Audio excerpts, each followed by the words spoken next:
The Slow Crush. On October 12, 2006, 42-year-old Italian speleologist Marco B. entered Grotta dell'Inferno with two close friends. Marco was considered one of Europe's most experienced cave explorers. He had spent years navigating dangerous underground systems and was respected throughout the caving community. That day, the team ventured deep into the cave, moving through narrow passages and massive stone chambers hidden far beneath the surface. The air was cold and silent. Only the sound of dripping water echoed through the darkness. Then everything changed in an instant. As Marco crossed part of the chamber floor, the weakened rock beneath him suddenly shifted. A loud crack echoed through the cave. Before anyone could react, part of the ceiling collapsed. Huge slabs of limestone crashed down around him. One massive rock pinned his lower body beneath the rubble. His legs and spine were severely crushed, leaving him unable to move. But he was still conscious. He could still speak to his friends trapped beside him in the darkness. His companions desperately tried to free him, but the cave remained unstable. Small rocks continued falling from above, and more sections of the ceiling threatened to collapse at any moment. Eventually, they were forced to retreat for their own safety while rescue teams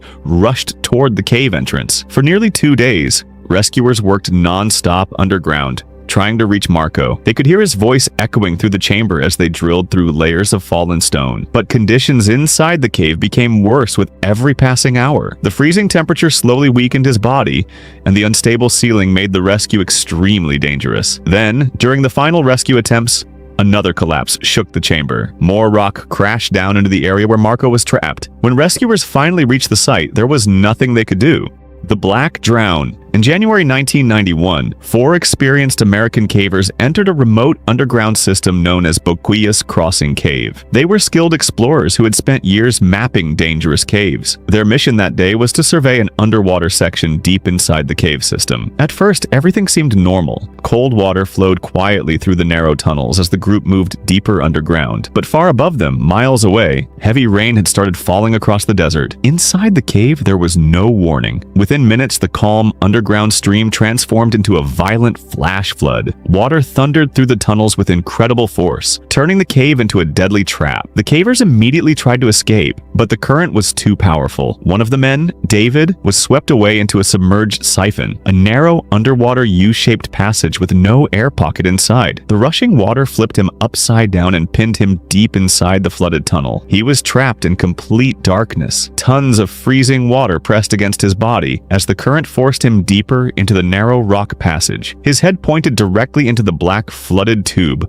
while the cave roared around him. He tried desperately to pull himself free, but there was nowhere to move, no space to breathe. Within moments, the oxygen in his lungs was gone. He involuntarily gasped underwater. Cave water rushed into his lungs as the violent current slammed his body against the jagged rock walls. The darkness, the pressure, and the freezing flood gave him no chance of escape. Meanwhile, his 3 companions fought desperately against the floodwaters. They managed to find higher ground and barely escaped the cave alive, but David never returned. Days later, rescue teams recovered his body deep inside the flooded siphon. He was still wedged upside down in the narrow passage where the flood had trapped him. The Narrow Tomb. On November 24, 1988, 26-year-old John Edward Jones entered the infamous Nutty Putty Cave with his friends. John was a medical student, a loving husband, and soon to become a father. He loved adventure, especially caving. He had explored dangerous caves before and trusted his experience underground. That day, the group moved deep into the twisting tunnels of the cave. The passages became tighter, darker, and harder to navigate. After several hours underground, John spotted a narrow downward chute that looked possible to squeeze through. Most cavers avoided it because it was dangerously tight, but John believed he could make it. He went in head first. At first, everything seemed normal. He pushed deeper into the narrow passage using his elbows and knees. Then suddenly, he became stuck, his chest wedged tightly between 2 slabs of rock. The tunnel was barely wider than his body. He tried to inhale and move backward, but every breath trapped him tighter. He could not move forward. He could not slide back. The cave had locked him in place like a stone vise. At first, his friends thought they could pull him out themselves. They grabbed his legs and pulled with all their strength. Nothing worked. Soon, rescue teams arrived.